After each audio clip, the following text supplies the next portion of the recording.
이야기는 천진난만하고 활기가 넘치는 티오라는 소년에게서 시작된답니다. 어머나, 방과 후들에서 친구들과 축구를 하며 더할 나위 없이 즐거운 시간을 보내고 있었어요. 마음속 상상의 나래를 펼치며 그는 바로 자신의 영원한 영웅, 전설의 디에고 마라도나가 되어 있었답니다. 친부 하나는 게임보이를 잠시 빌리는 조건으로 흔쾌히 숙제를 대신해주고 있었답니다. 참 대단하죠? 흥미진진했던 시합이 끝나자 티오는 설레는 마음을 안고 바람처럼 집으로 달려갔어요. 반면에 그의 형 오스카는 사뭇 진중한 성품을 지닌 인물로 등장합니다. 오스카는 온통 어머니의 연구에만 몰두하고 있었답니다. 과학자였던 두 형제의 어머니는 몇 해 전 불가사의한 상황 속에서 홀연히 사라지고 말았어요. 그녀는 다름 아닌 시공간의 웜홀이라는 굉장한 현상을 연구하고 있었거든요. 자, 오스카는 동생의 저녁 식사를 차리기 전 소중한 반려거북이 페페에게 먼저 다정히 먹이를 챙겨주었어요. 자, 바로 그 결정적인 시각에 티오는 창문으로 제 방에 슬쩍 들어가는 대담한 계획을 실행 중이었답니다. 공부 대신 밖에서 논 사실을 오스카에게 들켜서는 안 됐기 때문이죠. 늘 책임감이 강한 오스카는 티오의 공부를 봐주고 무릎에 작은 생채기를 살뜰히 돌봐주었어요. 두 형제는 유일한 보호자인 할머니의 보살핌 아래 자라고 있었답니다. 오스카는 어머니를 찾겠다는 뜨거운 일념으로 대단한 집중력을 발휘하며 그녀의 연구에 매달렸어요. 그는 어머니가 연구하던 시간 오몰 어딘가에 갇혔다는 굳건한 믿음을 가지고 있었어요. 그의 궁극적인 목표는 어머니처럼 과학자가 되어 그녀를 다시 집으로 모셔오는 것이었답니다. 하지만 티오는 이웃에게 들은 가슴 아픈 소문을 꺼내는데 참으로 듣기 힘든 이야기였답니다. 엄마가 기혼인 직장 동료와 함께 떠났다는 몹시 마음 아픈 뜬 소문이었죠. 오스카는 그건 사실이 아니라고 힘주어 말하며 어머니의 난해한 연구를 풀어내는 즉시 그녀를 찾겠다고 굳게 맹세했어요. 그날 밤 오스카가 음악에 빠져 있을 때 할머니가 들어와 가족의 암호인 휘파람을 불었어요. 두 사람은 따뜻하고 진심 어린 대화를 나누었고 할머니는 티오의 천진난만한 성격을 헤아려 너무 나무라지 말라고 당부했답니다. 이튿날 오스카는 동네 상점 주인 아저씨와 이야기를 나누고 있었어요. 바로 그 순간 주인의 딸인 엘레나가 나타났고 그녀를 본 오스카는 숨을 멈췄답니다. 그는 그녀의 모습에 온통 마음을 빼앗겨버렸어요. 이것이 바로 첫눈에 반한다는 거겠죠. 그녀는 곧 있을 축제의 춤 연습에 함께 하자고 그를 초대했어요. 하지만 부끄러움이 많은 오스카는 그녀를 향한 벅찬 감정을 감추려 애쓰며 그 제안을 사양하고 말았어요. 얼마 후 오스카는 길에서 엘레나와 우연히 다시 마주쳤답니다. 이번에는 동생 티오를 비롯한 친구들과 함께 있는 모습이었어요. 그녀는 이번엔 다 같이 영화를 보러 가자고 다시 한번 상냥하게 제안했어요. 하지만 그 순간 티오가 눈치 없이 볼속 끼어들어 오스카가 무척 바쁘다고 대신 대답해버렸어요. 마음에 큰 상처를 입은 오스카는 티오가 늘 창문으로 몰래 나가서 논다고 할머니에게 고자질했답니다. 그날 밤 할머니는 티오가 창문으로 기어들어오는 현장을 목격하고 말았어요. 다음 날 집에 홀로 남은 티오는 누구도 상상하지 못한 일을 벌이고 말아요. 엄마의 연구자료 중 가장 핵심적인 마지막 파일을 꺼내 그 서류들로 종이 비행기를 접기 시작한 거예요. 아기는 없는 행동이었지만 자칫 심각한 결과를 불러올 수 있는 위험한 장난이었어요. 그러다 엄마의 마지막 모습이 담긴 사진과 알 수 없는 좌표가 적힌 쪽지를 발견하게 됐죠. 디어는 소중한 사진을 간직하려고 조심스레 주머니에 챙겨 넣었답니다. 바로 그 순간 오스카가 집으로 돌아왔고 순식간에 방 안에는 팽팽한 긴장감이 흘렀어요. 티오는 자신의 장난을 감추기 위해 허둥지둥 종이 비행기들을 파일에 다시 우겨 넣었답니다. 좌표가 적힌 쪽지는 미처 숨길 겨를이 없어 급한 대로 눈에 띄는 백과사전 안에 끼워두었어요. 그때 티오는 오스카가 거북이 페페에게 하는 말을 우연히 엿듣게 되는데 그 내용은 정말 가슴 아팠답니다. 오스카는 엄마를 얼마나 사무치게 그리워하는지 고백하고 있었고 그 진심이 고스란히 전해지는 순간이었어요. 이에 마음이 동한 티오는 엄마의 사진 속 장소를 직접 찾아가 보기로 마음먹었답니다. 그곳은 다름 아닌 집 근처에 있는 어느 건물의 옥상이었습니다.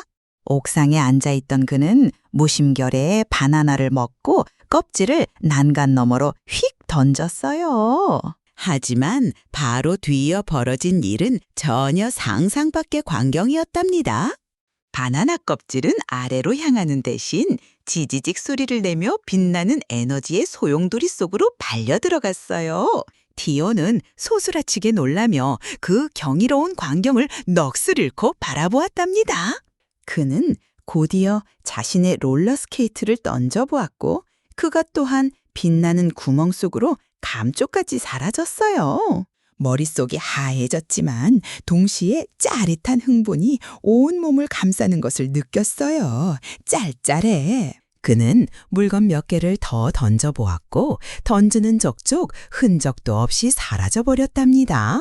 가슴을 두근거리며 티오는 이 엄청난 발견을 오스카에게 알리러 서둘러 집으로 향했어요. 하지만 오스카는 막 종이 비행기로 변한 연구 자료를 발견하고는 엉망이 된 서류에 노발대발하고 있었어요. 두 사람은 결국 크게 다투고 말았답니다. 디오는 애타게 웜홀에 대해 설명하려 했지만 두 사람의 말다툼은 할머니의 등장으로 멈추고 말았어요. 형제의 싸움에 지친 할머니는 둘 모두에게 벌을 주셨답니다. 속상한 오스카는 모든 게 티오 탓이라며 동생은 본체만 체하고 오직 페페에게만 말을 걸었어요. 순간 욱하는 마음에 사로잡힌 티오는 돌이킬 수 없는 잘못을 저지르고 말아요. 그는 애꿎은 페페를 붙잡아 한치의 망설임도 없이 웜홀 속으로 던져버리고 말았답니다. 집에 돌아온 티오는 소중한 친구를 애타게 찾는 오스카를 보고 자신이 얼마나 큰 잘못을 저질렀는지 깨달았어요. 그날 밤 깊은 죄책감에 시달리던 티오는 창문을 넘어 다시 옥상으로 향했답니다. 티오는 있는 용기를 다해 일생일대의 결심을 합니다. 바로 페페를 구하러 그 안으로 뛰어든 것이지요. 웜홀은 그를 자그마치 33년 후의 미래로 보내버렸어요. 자, 다행히 페페는 근처 덤불 속에 무사히 웅크리고 있었답니다. 거북이를 품에 안고 티오는 입슥하게 자신의 집으로 보이는 곳에 몰래 들어갔어요. 그는 살며시 페페를 제자리에 내려놓고 조용히 자신의 침대 속으로 파고들었답니다. 다음 날 아침 믿을 수 없는 혼란과 충격적인 사건이 벌어졌어요. 수염이 덥수룩한 어른이 된 오스카가 티오를 알아보지 못하고 그대로 지나쳐갔어요. 오스카는 33년 전과 변함없이 같은 주인이 운영하는 동네 상점으로 향했답니다. 가게를 나서기 전 오스카는 휴가차 집에 들른 엘레나를 보고 또 한 번 넋을 잃고 말았어요. 그녀는 수학자가, 그는 대학교 물리학 교수가 되어 있었답니다. 오스카가 떠나자 엘레나의 아버지는 그녀에게 오스카의 기구한 삶에 대해 이야기해 주었죠. 어머니를 잃고 뒤이어 남동생마저 실종되었으며 이제는 기억을 잃어가는 할머니를 돌보고 있다는 것이었어요. 더불어 엘레나가 최근 이혼했다는 사실도 알려주었답니다. 한편 티오는 자신의 어릴 적 침대에서 눈을 떴습니다. 오스카는 둘이 함께 쓰던 방을 옛 모습 그대로 보존하고 있었어요. 티오는 페페를 찾았다고 보여주려 거북이를 집어들었지만 마주친 것은 훌쩍 나이 드신 할머니였어요. 오스카가 돌아오자 할머니가 그에게 거북이를 보여주었고 바로 그때 그는 자신의 동생을 보게 되었답니다. 그 충격이 너무나도 커서 오스카는 그 자리에서 그대로 의식을 잃고 쓰러졌어요. 영문을 알 수 없었던 티오는 할머니가 왜 그리 늙으셨는지 그리고 이 낯선 수염 아저씨는 누구인지 물었답니다. 텔레비전의 매끈한 디자인을 보고는 어쩔 줄 몰라 하며 어디에도 버튼이 보이지 않는다고 투덜거렸어요. 정신을 차린 오스카는 가장 놀라운 소식을 전합니다. 지금이 2022년이라는 사실을요. 자, 이어서 자신이 티오의 형이라고 밝혔고 티오는 마침내 자신이 시간여행을 했음을 직감했답니다. 오스카는 곧장 웜홀에 대해 물었고 티오는 형을 살짝 골려주기로 했어요. 티오는 짓궂게도 몇 년 전 자기가 말해주려 했지만 형이 들으려 하지 않았다는 사실을 일깨워 주었죠. 티오는 형에게 바로 그 웜홀 곁에 서 계신 어머니의 사진을 건넸어요. 그리고는 어안이 벙벙한 형을 이끌고 옥상의 바로 그 지점으로 향했답니다. 티오가 소용돌이를 향해 돌멩이를 던졌지만 그저 표면에 부딪혀 힘없이 튕겨 나올 뿐이었어요. 오스카는 이제 그곳이 웜홀의 출구가 되었음을 깨달았어요. 즉 그곳으로는 돌아갈 수 없다는 뜻이었죠. 1989년으로 가는 다른 방법을 찾아야만 했어요. 아래층으로 내려간 오스카는 과거에서 넘어온 롤러스케이트를 발견했답니다. 오스카가 스마트폰으로 사진을 찍자 티오는 그 신기한 물건에 완전히 마음을 빼앗겼어요. 오스카는 그것이 전화기이면서 카메라도 되고 음악도 들을 수 있는 기계라고 설명해 주었죠. 시간이 흐른 뒤 가장 큰 궁금증이 남았죠. 오스카는 마침내 페페가 어쩌다 웜홀에 들어갔는지 물었어요. 진실이 드러나자 오스카는 티오가 일부러 자신의 소중한 거북이를 던졌다는 사실에 기겁했답니다. 두 사람은 오스카의 상사에게 자초지종을 설명하려 했지만 그는 그들을 이상한 사람 취급할 뿐이었어요. 집에 도착하자 이따금 할머니를 돌보러 오는 카밀라라는 젊은 여성을 마주쳤어요.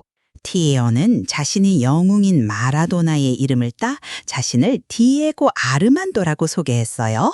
그러자 카밀라는 마라도나가 얼마 전 세상을 떠났다는 비보를 전했고 티오는 엄청난 충격에 휩싸였답니다.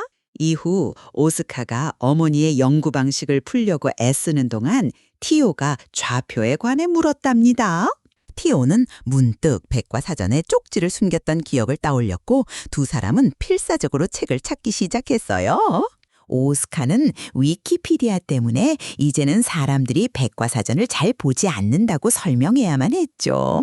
그러자 할머니는 낡은 책들을 모두 동네 상점 주인에게 줘버렸다고 말씀하셨어요. 다음 날 아침 오스카는 상점에 다녀오는 동안 집에 머물라고 했지만 티오에게는 다른 생각이 있었답니다. 그는 곧장 이 신기한 세상을 탐험하러 밖으로 나섰다가 가상현실 헤드셋을 발견했어요. 그는 실수로 기기 몇 개를 망가뜨렸고 오스카는 무려 1200유로를 변상해야 했답니다. 마침내 상점에 도착하자 주인 아저씨는 소년이 실종된 티오와 꼭 닮았다고 말했어요. 오스카는 재빨리 사촌이라고 둘러댔고 바로 그 순간 엘레나가 나타났어요. 티오는 단번에 그녀를 알아보고는 정말 예뻐졌다고 솔직하게 감탄했답니다.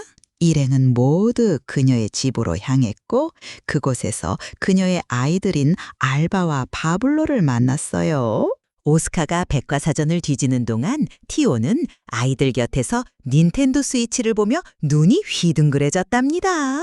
알바는 그런 티오의 모습에 어이없어하며 대체 어느 시대에서 왔냐고 물었어요.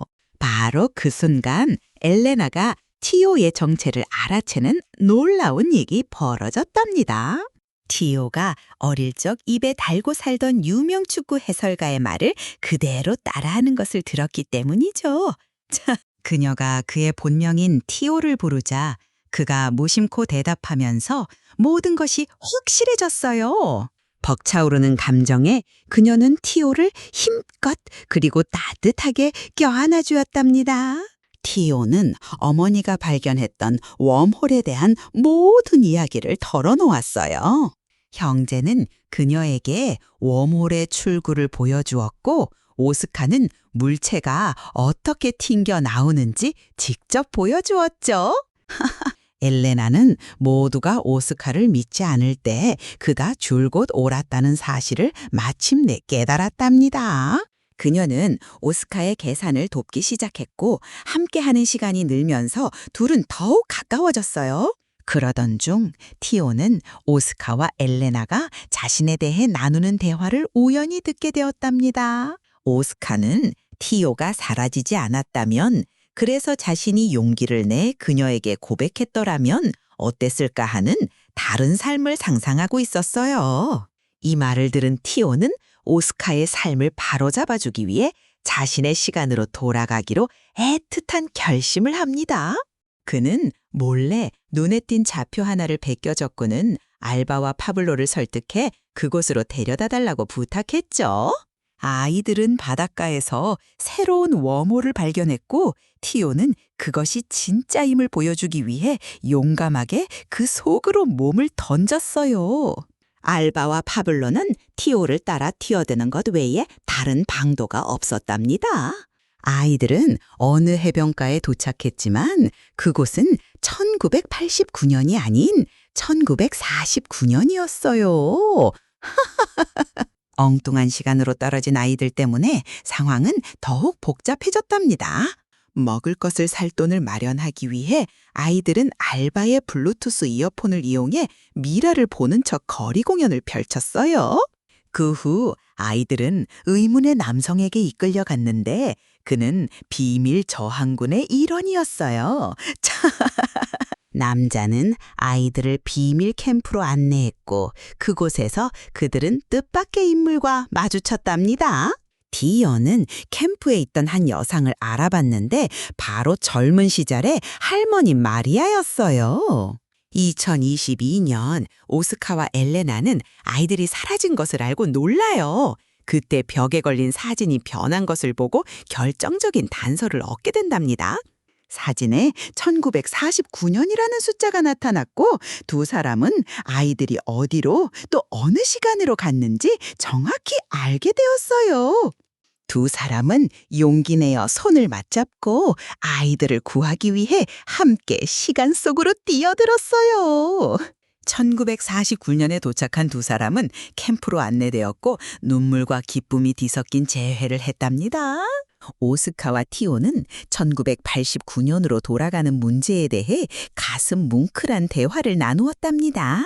티어는 미래에 머물고 싶어 했지만 오스카는 동생이 사라진 후 자신의 삶이 얼마나 무너졌었는지 그리고 동생이 얼마나 필요한지를 털어놓았어요. 떠나기 직전 그들은 젊은 할머니에게 다정하게 말을 거는 멋진 청년을 마주쳤는데 바로 그들의 할아버지였답니다. 그들은 할아버지가 구운 빵을 2022년으로 가져왔고 그 친숙한 맛은 할머니의 기억을 잠시나마 되돌려 주었어요. 티오가 용기를 내 자신의 시간으로 돌아가기 전 형제는 마지막으로 뜨거운 포옹을 나누었답니다. 1989년으로 돌아오자 어린 오스카는 길에서 동생을 발견하고는 안도의 눈물을 흘리며 달려갔어요. 티오는 미래에서 가져온 스마트폰을 보여주며 자신의 놀라운 여정이 사실이었음을 증명했답니다. 엄마가 가족을 버린 게 아니라 시간 속에서 길을 잃었을 뿐이니 오스카가 엄마를 구하기 위해 계속 공부해야 한다고 말해주었어요. 티오는 또한 엘레나의 미래를 위해 당분간은 그녀와 마주치지 말아야 한다고도 덧붙였죠. 20년 뒤 어른이 된 형제는 여전히 함께 살며 비디오 게임을 즐기고 있었답니다. 티오에게는 디에고라는 아들이 생겼고 할머니는 행복하고 건강한 모습이었어요. 마침 이혼하고 동네로 돌아온 엘레나를 티오가 집으로 초대했답니다. 오스카는 그녀가 온다는 말에 잠시 망설였지만 오랜 기다림 끝에 마침내 그녀를 맞으러 나갔답니다.